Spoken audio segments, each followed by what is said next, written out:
You know, babe.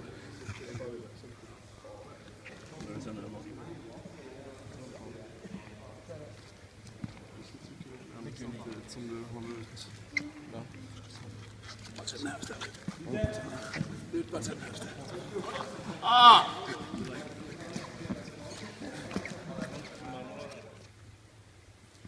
Første kamp i Terningen Arena gjennomført. Hva synes du om kampen? Nei, det var skikkelig gøy. Hva skjer? Det var skikkelig gøy. Det var fuld trykk og masser av mennesker og en sejr. Så det bliver ikke bedre. Hvordan var det å debutere på hjemmebane? Var du nervøs? Nej, egentlig ikke nervøs. Jeg har jo spillet her før og vidste bare, at publikum var med mig, så det var jeg ikke så nervøs for. En bra åpning. Hva kan vi forvente oss i bortekampen mot Arendal på søndag? At vi giver alt for at få de 2 point med os hjem til Elverum. Martin Karlsson, kun 19 baklengs mot Bækkelaget i går. Hva synes du om forsvarsspillet, sånn som har skjedd ut den siste kampen? Stabilt, tycker jag.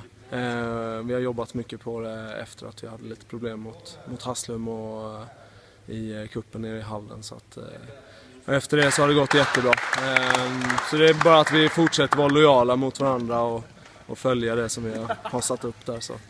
Så blir det jättebra. Lite spilletid på deg i går da du tidlig fikk 2 minutter. Hva skjer der? Nej, gick väl ut lite hårt där.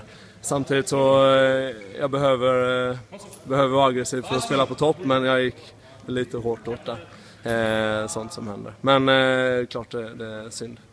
Skal du være med og juble for treningen nå? Jag tänkte det. Lykke til. Ja.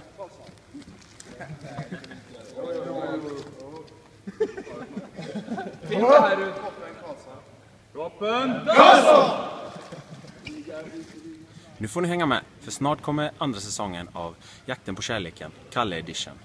För att Kalle är het. Är det? Ja. Är det bra?